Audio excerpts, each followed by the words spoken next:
오늘은 더 늦기 전에라는 말씀의 제목으로 함께 은혜를 나누기를 원합니다. 사람은 누구나 조금만 더 있다가 상황이 정리되면은 나중에 해야지 이렇게 생각을 하는데요. 우리가 언제 후회를 하게 됩니까?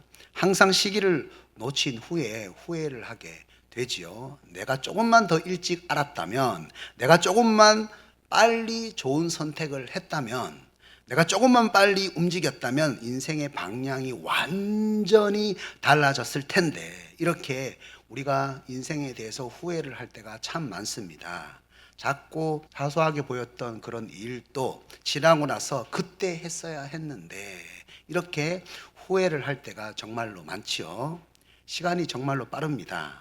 벌써 올해의 마지막이 다가오고 있습니다. 우리는 항상 시간이 지나고 나서야 기회가 생각보다 오래 머물러 있지 않는다는 사실을 깨닫게 될 때가 아주 많습니다. 영적으로도 그렇지요. 바쁘다 보면은 기도가 밀리게 되고, 바쁘다 보면은 내가 해야 되는 순종도 밀리게 될 때가 정말로 많습니다. 복음주의 영성가 토머스 머튼은 이렇게 말했습니다.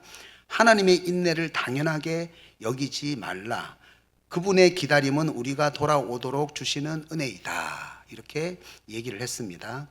하나님은 우리가 돌아올 때까지 오래 참으시는 분이십니다. 그런데 하나님의 오래 참음은요, 늦어도 괜찮다는 신호가 아니에요. 하나님의 오래 참음은 다시 돌아오라고 말씀하시는 초대장입니다. 하나님의 오래 참음은 신앙의 발전 속도를 늦추어도 괜찮다는 면허증이 아니에요. 우리가 기회가 영원하다는 그런 착각을 하는데요, 우리에게 있는 기회가 영원하지 않다는 사실을 알아야 합니다. 그래서 예수님은 오늘 본문을 통해서 우리에게 더 늦기 전에 착각을 깨고 기회를 잡으라고 말씀을 하십니다. 오늘 시간은 본문을 통해서 우리가 더 늦기 전에 깨달아야 하는 두 가지 교훈에 대해서 함께 은혜를 나누도록 하겠습니다. 더 늦기 전에 깨달아야 하는 첫 번째 교훈은요, 착각 깨기입니다. 1절을 보면은요, 이렇게 말하죠. 그때 마침 두어 사람이 와서 빌라도가 어떤 갈릴리 사람들의 피를 그들의 제물에 섞은 일로 예수께 아뢰니. 여러분, 이 본문을 이해하기 위해서는 이 본문의 배경에 대해서 좀 알 필요가 있어요.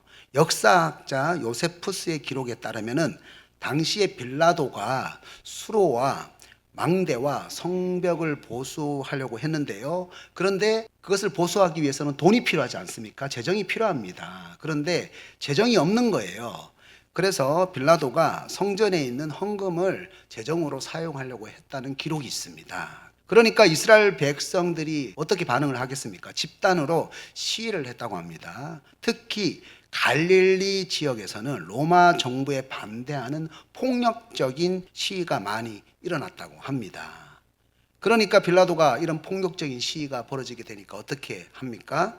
폭력 시위하는 갈릴리 사람들을 죽여가지고 그 사람들의 피를 제물의 피와 섞어버리는 거죠. 이때에 이스라엘 백성들이 얼마나 여러분 마음이 상하겠습니까?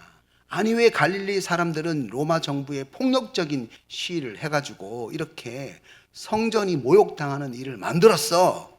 이런 말을 하는 거죠. 2절을 현대인의 성경으로 보면 이렇게 말씀합니다. 이 갈릴리 사람들이 그런 변을 당했다고 해서 다른 모든 갈릴리 사람들보다 죄가 더 많다고 생각하느냐? 2절을 보면은요, 이스라엘 사람들이 성전 모욕 사건에 대한 책임이 폭력 시위를 했던 갈릴리 사람들에게도 있다, 이렇게 생각했다는 것을 알 수가 있죠. 또 빌라도에게 이런 말을 하게 되는 거죠. 어떻게 하나님께 드리는 그 성전 제물에 그런 행동을 할 수가 있어? 분노가 생기겠죠. 하나님을 모욕했던 빌라도의 이름을 생각하면은 이가 갈리고 분노가 생겨요.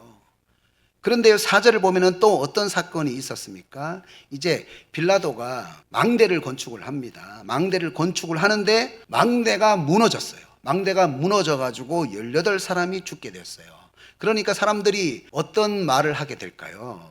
빌라도가 망대를 건축하는 그 기금을 마련하기 위해서 성전 재물을 모욕했지 않습니까? 그러니까 사람들이 빌라도가 하나님께 벌을 받았다, 이렇게 얘기를 하겠죠. 또 이런 말을 하겠죠. 빌라도가 성전을 어떻게 모욕했는지 다 알면서 왜 망대 공사에 참여를 하는 거야.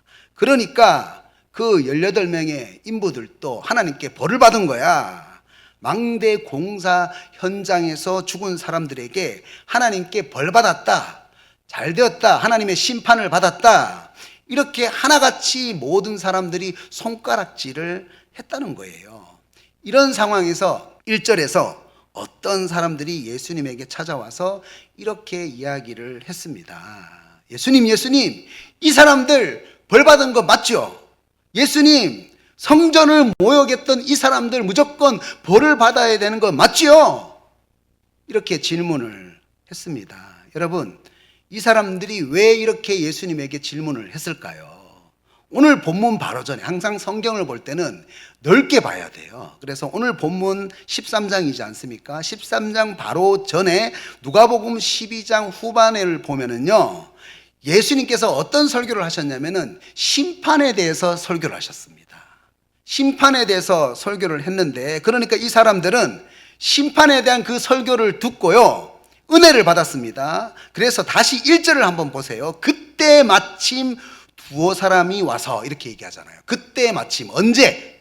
예수님이 심판에 대한 설교를 12장에서 마쳤을 때에 마침 두어 사람이 왔다는 거예요. 그래서 이 심판에 대한 설교를 듣고 난 다음에 너무 큰 은혜를 받아가지고 두어 사람이 예수님께 찾아와가지고 묻는 거죠. 예수님 방금 전에 심판에 대해서 설교 말씀을 하셨는데, 폭력 시위를 했던 갈릴리 사람들과 망대를 건축하기 위해서 성전을 모욕했던 빌라도와 망대 공사에 참여했던 그 18명은 모두 다 하나님께 심판을 받은 것이 맞지요? 묻는 거예요. 여러분, 말씀에 대해서 은혜를 받았는데요, 지금 이 두어 사람은 어디에다가 그 말씀을 적용하고 있습니까? 말씀을 나에게 적용하지 않고 다른 사람에게 적용을 했어요. 망대를 건축했던 인부들과 빌라도와 갈릴리 사람들에게 그 심판의 말씀을 적용을 했습니다.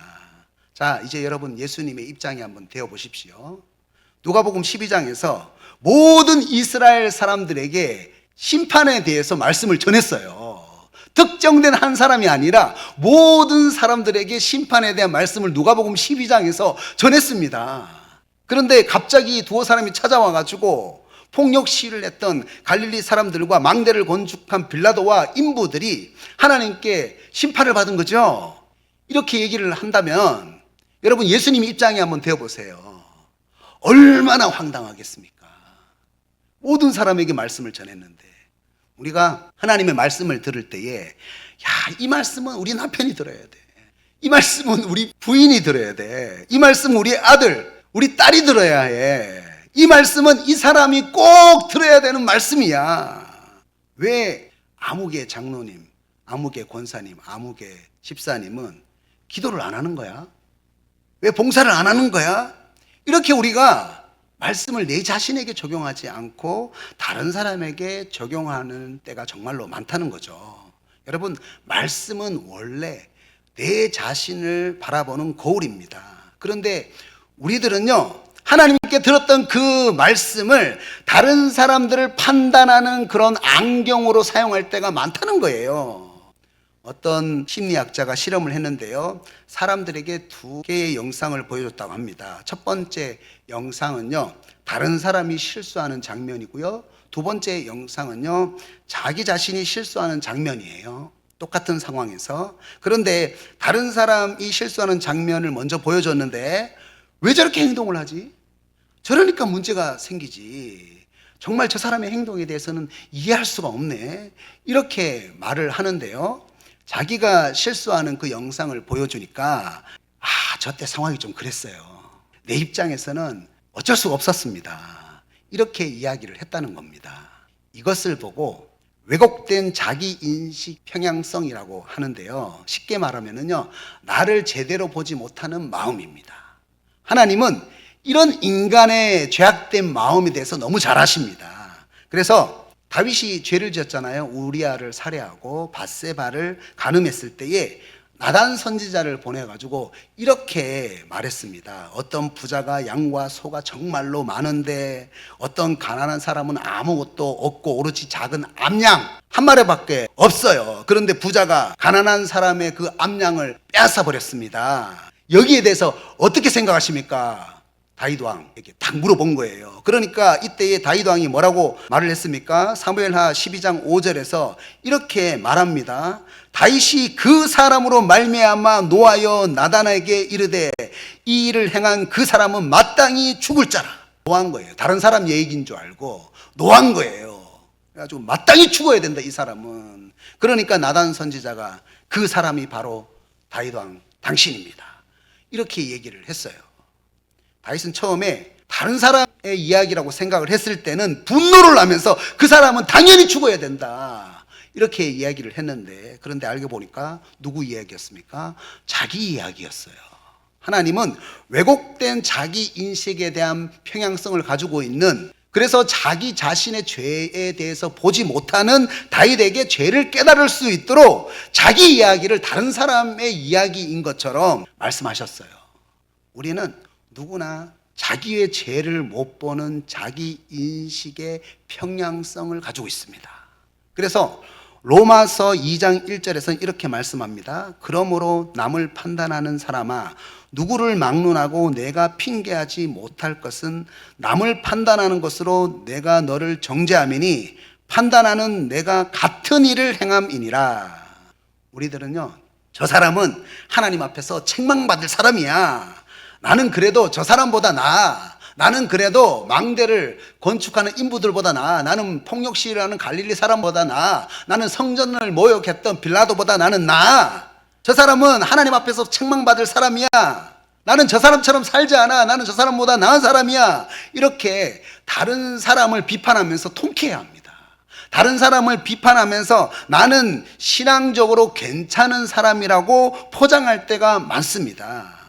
저 사람보다 나는 괜찮아 라고 생각하면서 나는 신앙적으로 안전한 자리에 있다고 착각을 할 때가 정말로 많다는 거예요.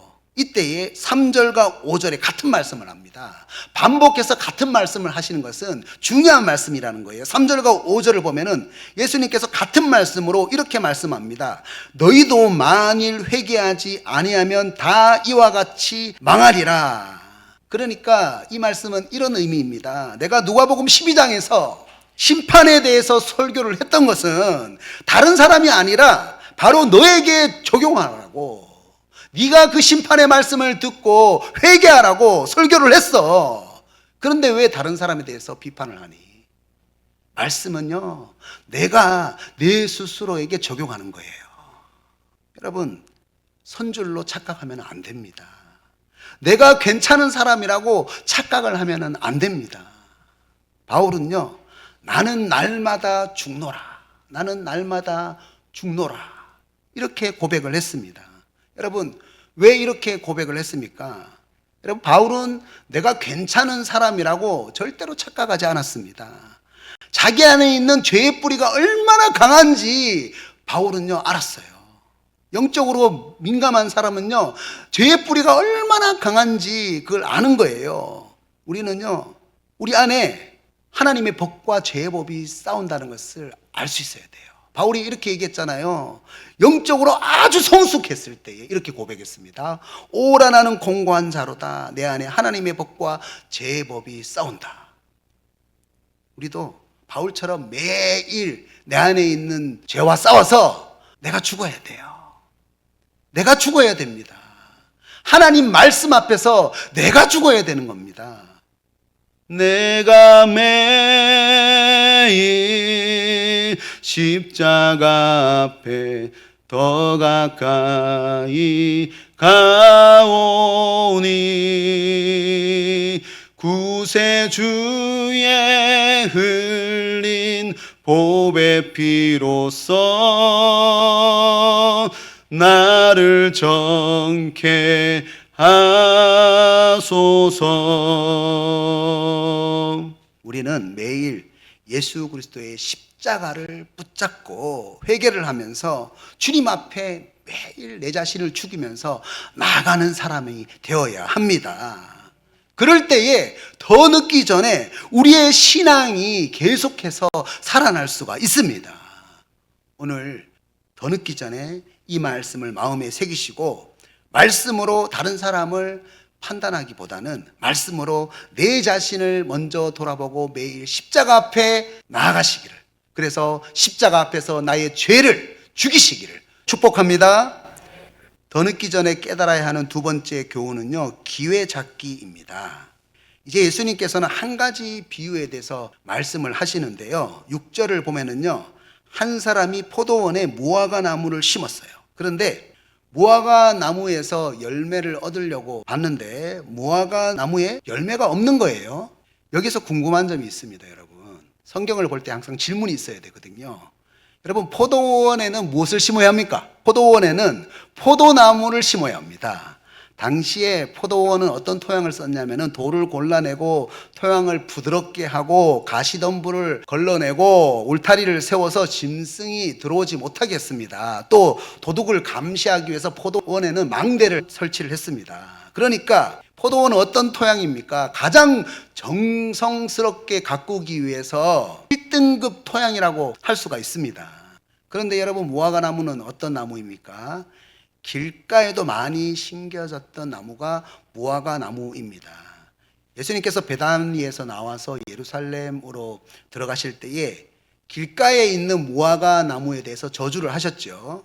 무화과 나무는요, 사람들이 눈여겨보지 않는 길가에 있는 평범한 나무였습니다.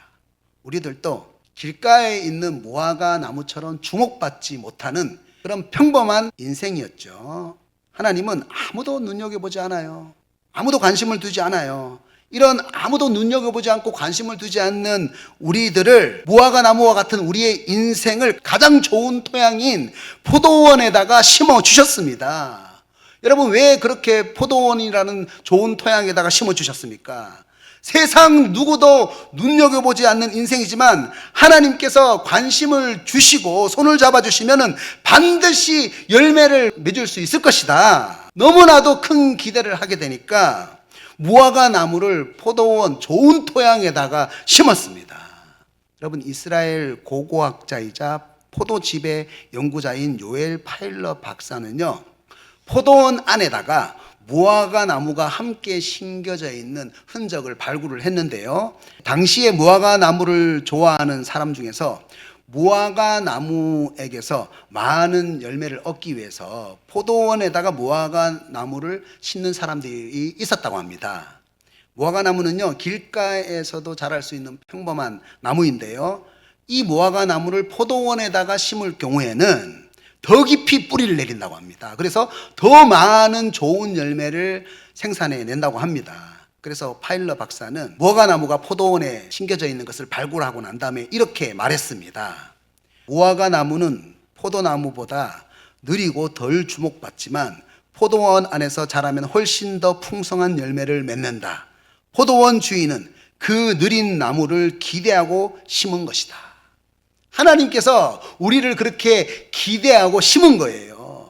그러니까 예수님께서는 당시에 이런 배경을 아시고 말씀을 하시는 거예요. 세상 사람들은 길가에 있는 나무 관심을 두지 않습니다. 무화과 같은 우리의 인생에 대해서 전혀 기대를 하지 않고 관심을 두지 않아요. 그런데 하나님께서는 길가에 심겨져 있는 무화과 나무 같은 우리의 인생, 볼품없는 우리의 인생을 포도원에다가 심으셨습니다. 이렇게 포도원에다가 우리를 심을 때에는요, 볼품없는 우리에게 대해서 너무나도 하나님께서 큰 기대를 하고 계신다는 거예요. 하나님이 우리에 대해서 큰 기대를 하고 계십니다. 하나님은 이집트 노예로 살고 있었던 이스라엘 백성들을 출애굽하셔서 가나안이라고 하는 그 땅에다가 심으셨어요. 그리고 그 가나안 땅에다가 심으시고 정성스럽게 하나님께서 이스라엘 백성들을 돌보셨습니다. 그런데 지금 이스라엘 백성들의 영적인 상태가 어떻습니까? 아무리 기다려도 열매가 없는 거예요. 구약에 약속했던 예수님에 대해서 받아들이지 않는 겁니다. 열매가 없는 겁니다. 여러분, 보통 포도원이라는 좋은 토양에다가 무화과 나무를 심게 되면은요, 무조건 3년이라는 시간 안에 열매를 맺게 되어 있습니다. 오늘 그래서 본문에서 3년이라고 얘기하잖아요. 그런데 아무런 열매를 기대할 수가 없었어요. 이렇게 열매가 없으니까 7절에서 주인이신 하나님께서 뭐라고 말씀합니까? 3년이 지났는데 땅이 아깝다고 하면서 무화과 나무를 찍어버리겠다, 이렇게 말씀을 하십니다. 이때 8절에서 포도원 지기이신 예수님이 이렇게 말씀합니다. 특별히 8절은 어떤 기도라고 할 수 있냐면은, 예수님께서 하나님 보좌 우편에서 어떤 사역을 하고 계십니까? 우리를 위해서 중보기도 하고 계시죠. 그래서 지금 예수님께서 하나님에게 이 8절 말씀은 중보기도하는 내용이라고 할 수가 있습니다. 예수님이 하나님 보좌 우편에서, 하나님, 아직 이 영혼 가능성이 있어요. 내가 이 영혼을 위해서 십자가를 졌습니다. 이 영혼을 위해서 내가 대신 죄를 짊어졌습니다. 하나님, 이 영혼 아직 가능성이 있어요. 땅을 두루 파서 걸음을 주면 이 영혼 아직 가능성이 있습니다. 제발 하나님 기다려주세요. 지금 예수님께서 하나님 보좌 우편에서 지금 이렇게 중보기도 하고 계십니다. 여러분, 왜 땅을 두루 파서 걸음을 줍니까? 여러분, 땅을 두루 파는 작업은요, 걸음이 땅에 잘 스며들 수 있도록 딱딱하게 굳은 그 흙을 부드럽게 하는 그 작업이 땅을 두루 파는 거예요. 그래야지 걸음의 양분이 뿌리 깊은 곳까지 침투할 수 있는 거죠. 히브리서 12장 15절을 표준 세번역으로 보면은요, 이렇게 말씀합니다. 마음에 쓴 뿌리가 돋아나면은 마음이 괴롭게 되고 더러워지고 은혜에서 떨어져 나간다, 이렇게 말씀을 하고 있죠. 여기서 쓴 뿌리는요, 헬라어로 피크리아라고 하는데요, 쓴 뿌리가 뭐냐면은 마음의 독이에요. 마음의 독, 악한 감정이라고 할 수 있습니다. 여러분, 혹시 여러분 마음에 깊게 뿌리 내린 분노와 미움과 시기와 원망이 있지는 않습니까? 그런데요, 이렇게 오래된 상처, 악한 감정을 여러분 한번 들여다보십시오. 그런데 그 감정을 한번 들여다보면은요, 아직도 내가 옳다고 생각하는 자기의가 들어있어요. 교회에서 아주 오랫동안 신앙생활을 했던 성도가 있는데요, 남편과의 관계, 또 교회에서의 어떤 불화, 직장에서의 어떤 갈등의 문제, 여러 가지로 상처를 받은 그런 상태였습니다. 겉으로는 정말 평온한 척 했습니다. 평안한 모습으로 사람들에게 다녔어요. 그런데 마음속 깊은 곳에는 어떤 마음이 있었냐면은, 나는 아무런 잘못이 없다, 나는 억울하다, 이런 마음이 가득했다고 합니다. 그러니까 아무리 말씀을 들어도 감동이 없는 거예요. 내 안에 그런 악한 감정이 있으니까, 쓴뿌리가 있으니까 아무리 말씀을 들어도 말씀에 감동이 없는 거예요. 그런데 어느 날 이 성도가 기도를 하다가 내 안에 있는 분노와 미움과 시기와 원망과 불평 때문에, 내 안에 있는 나는 아무런 잘못이 없다, 나는 억울하다라고 하는 그 자기의 때문에 하나님의 말씀이 들어오지 못하는구나, 하나님의 말씀이 공급받지 못한다는 사실을 기도 중에 깨달았다고 합니다. 그래서 주님, 나만 억울하다고 생각하는, 나는 아무런 잘못이 없다고 생각하는 그런 나의 의를 회개합니다. 하나님, 내 안에 있는 분노와 미움과 시기와 원망을 제거해 주십시오. 이렇게 눈물로 회개하면서 기도를 했다고 합니다. 그러니까 그때부터 그 성도의 마음 안에 무엇이 꼽히기 시작했냐면은 사랑이 꼽히기 시작하는 거예요. 긍휼의 마음이 꼽히기 시작하는 거예요. 용서와 겸손과 사랑의 열매가 꼽히기 시작했다고 합니다. 그때부터 하나님의 말씀에 대해서 감동이 생겼다고 해요. 에베소서 4장 31절에서 32절까지의 말씀 보면은 이렇게 말씀합니다. 너희는 모든 악독과 노함과 분냄과 떠드는 것과 비방하는 것을 모든 악의와 함께 버리고 서로 친절하게 하며 불쌍히 여기며 서로 용서하기를 하나님이 그리스도 안에서 너희를 용서하심과 같이 하라. 우리가 십자가를 믿고 있지 않습니까? 예수님께서 나의 죄를 위해서 죽으신 것을 믿으십니까? 하나님이 예수님의 십자가를 통해서 나를 용서하셨어요. 십자가를 믿는데, 복음을 믿는데 왜 용서 못합니까? 왜 용서하지 못합니까?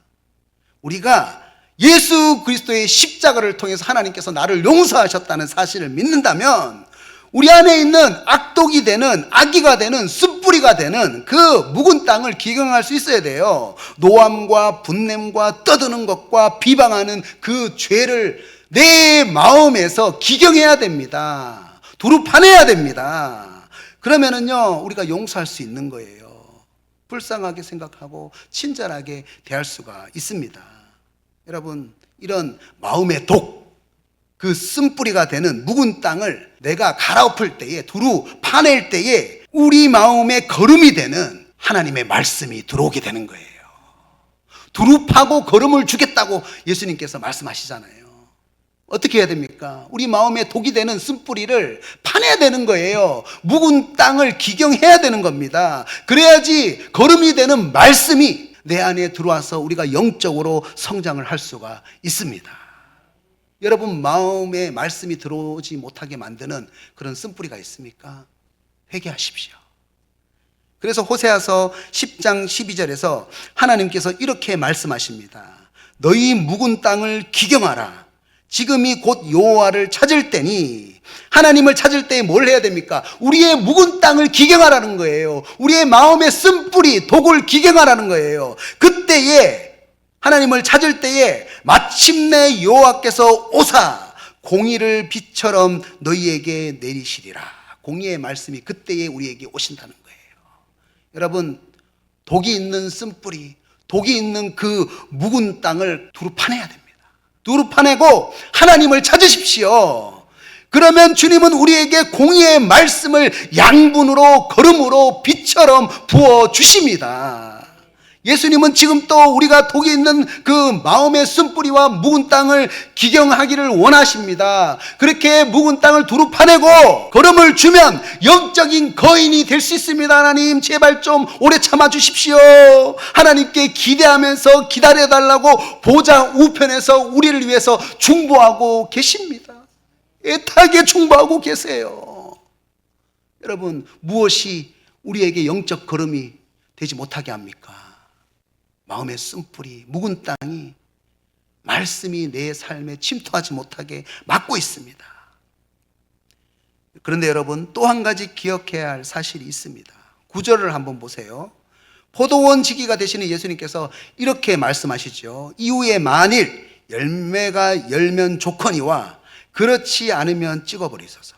여러분, 예수님께서 보좌 우편에서 우리를 위해서 애타게 두루 파고 말씀이 들어가면 저 사람 성장할 수 있습니다. 기대해 주세요. 이렇게 기도하고 계시지만 기회가 계속해서 있는 것이 아니라는 거예요. 하나님은 우리 안에 있는 쓴뿌리, 분노, 원망, 미움 같은 그런 오래된 악한 감정을 주는 묵은 땅을 갈아엎을 때까지, 그래서 거름인 말씀이 우리 가운데 공급되어서 새로운 사람이 될 때까지 기다려 주십니다. 오래 참으시는 하나님이십니다. 그런데 하나님의 오래 참으심, 하나님의 기다리심을 마치 연재부로 착각하고 쓴뿌리를 계속해서 내 마음 가운데 키우게 된다면 말씀이 거름이 되어가지고 뿌리 깊은 것으로 스며들 수가 없다는 거예요. 여러분, 하나님의 오래 참음은 우리를 회개시키게 하고 변화를 이끌게 하기 위한 기회이지, 은혜이지, 핑계나 회피를 하기 위한 수단이나 도구가 아닙니다. 그것을 기억해야 됩니다. 여러분, 하나님의 오래 참으심을 여러분의 삶 가운데에 기회로 붙잡으십시오.